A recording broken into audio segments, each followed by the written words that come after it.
안녕하십니까?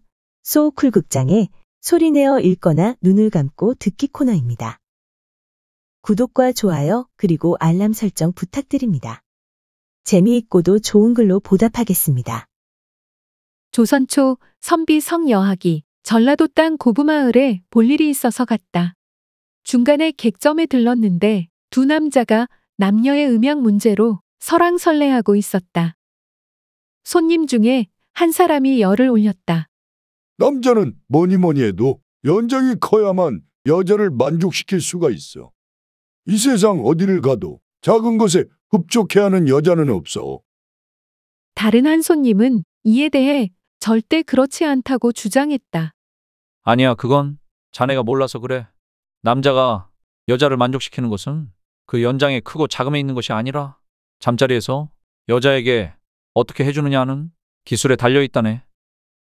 이렇게 서로 한참 동안 입에 거품을 물고 있다가 성여학을 돌아보고는 도움을 요청했다.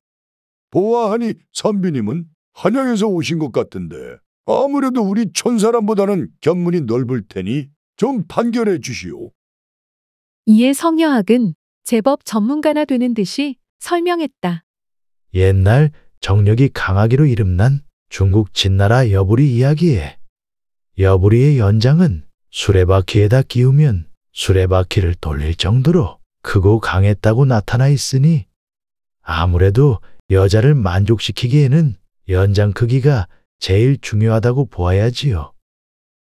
그러나 크기보다는 기술에 달려 있다고 주장한 사람은 이 설명에 승복하지 않았다.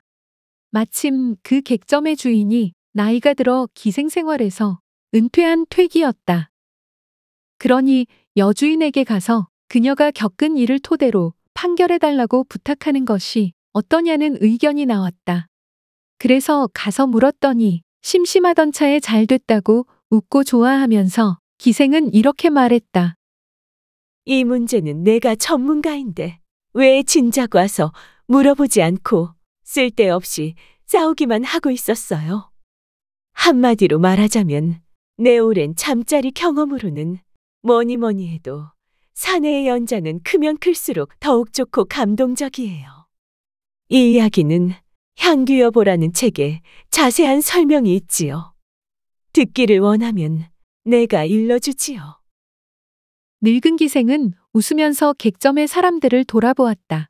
그러자 성여학이 얘기를 더 해달라고 요청했다. 이 문제로 두 사람이 싸움까지 했는데 당연히 들려주어야지요.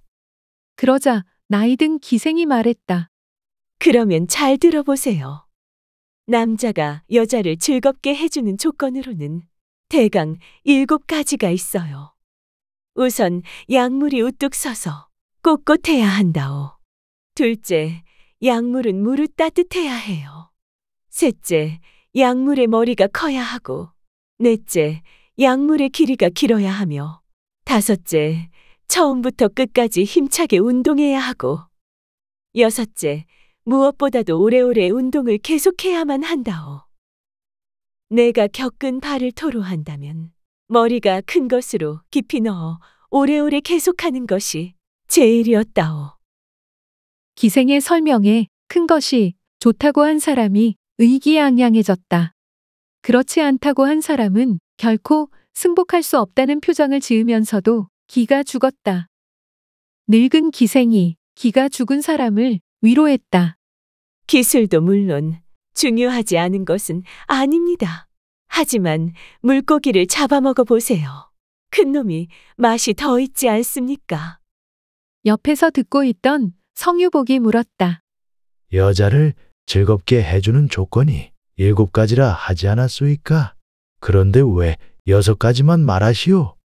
늙은 기생이 웃었다. 7째는 나머지 6가지를 다 덮고도 남는 것이라오. 이것이 있다면 나머지는 필요 없지요.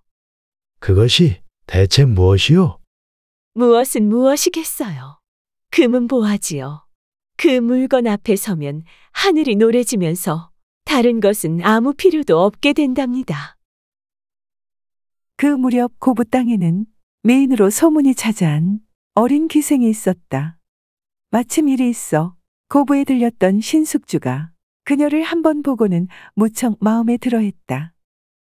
신숙주는 조선 초기 제7대 세조임금이 계유정난을 일으켜 단종을 쫓아내고 왕위를 찬탈할 때 옆에서 크게 도왔던 공신이다. 그러니 그 권세가 하늘을 찌를 듯했다. 그래서 매가 병아리를 채듯 어린 기생을 잽싸게 낚아서는 한양으로 데리고 갔다. 한양으로 데리고 와서 한 4년 데리고 살다 보니 실증 났다. 그래서 고향으로 돌려보내 주었다.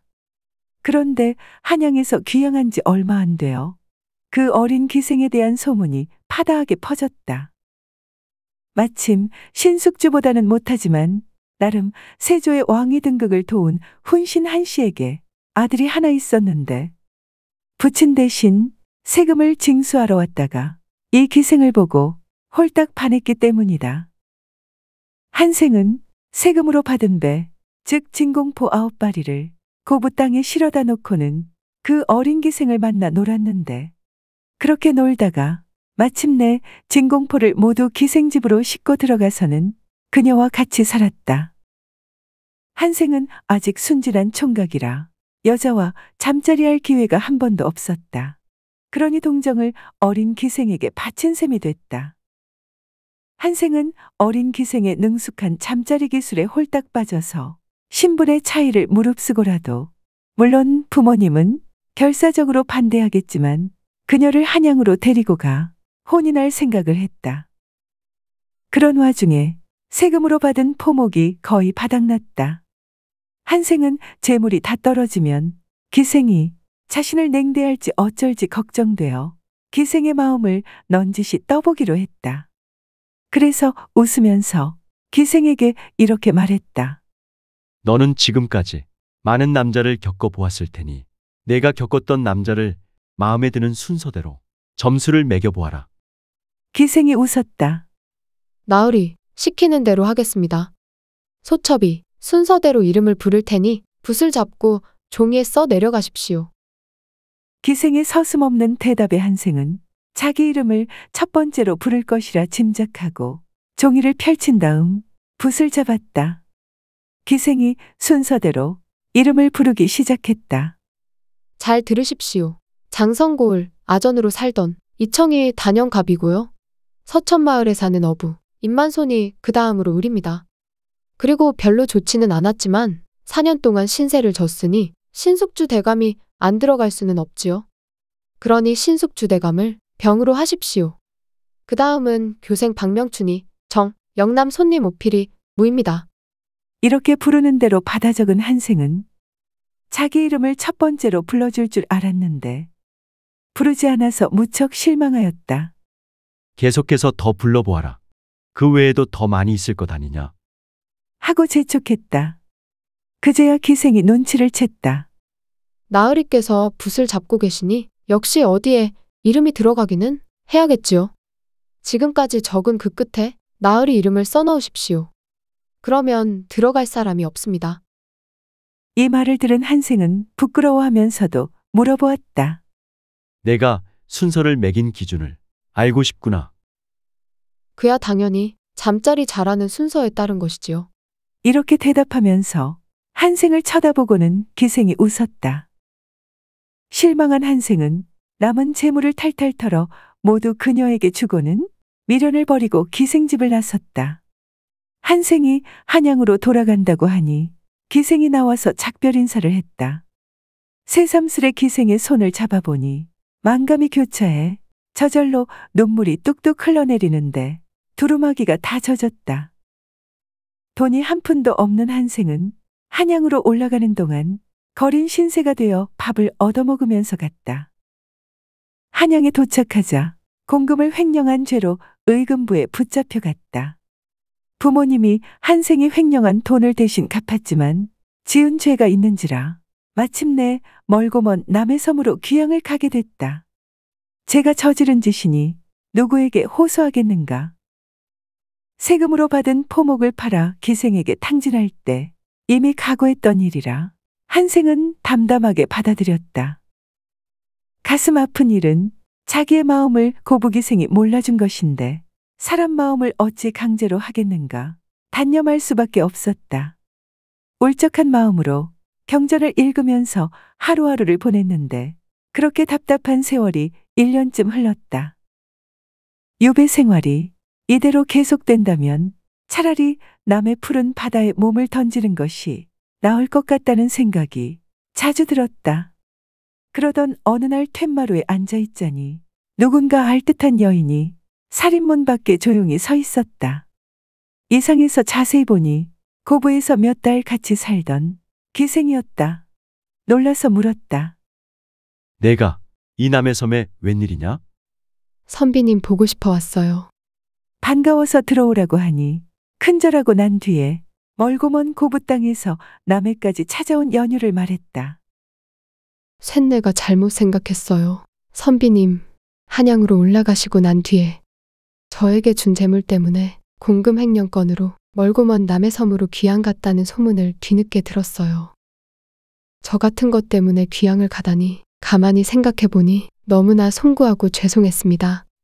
예전에는 몰랐지만 지금은 알아차린 것이 한 가지 있어요. 저하고 있을 때 선비님은 온 세상에 나 말고는 아무도 없는 것처럼 천지간에 저만 있는 것처럼 저를 사랑해 주셨죠.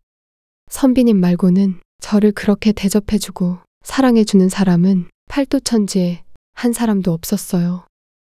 잠자리를 잘하고 못하고는 아무런 상관이 없었어요. 나를 만질 때의 그 손길과 사랑이 너무 그리웠어요. 아무리 생각해도 선비님 같은 분을 다시는 만날 수 없을 것 같았어요. 그래서 천리가 멀다 않고 찾아왔습니다.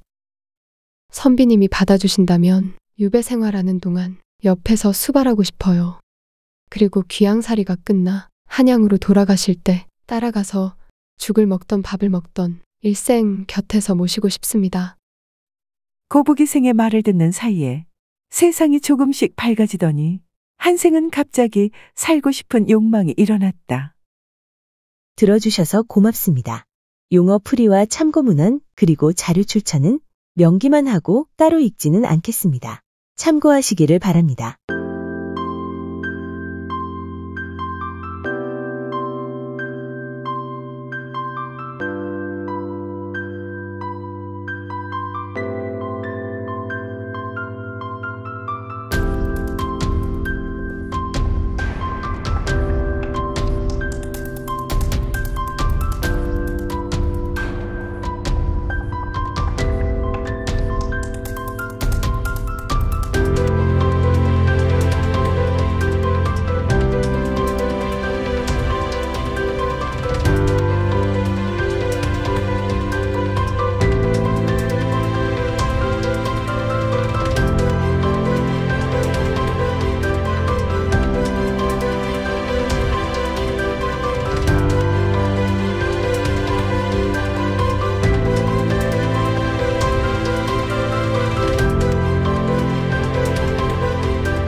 소우쿨 극장은 일주일에 2번, 매주 화요일과 토요일, 오전 11시 전후에 이야기 올리는 것을 원칙으로 하겠습니다. 화요일은 재미있고 기이한 옛날 이야기, 토요일은 실제 일어난 사연, 사건이나 전설, 설화, 신화 등을 다루겠습니다. 반면에 쇼츠는 틈을 봐서 올리겠습니다. 고맙습니다.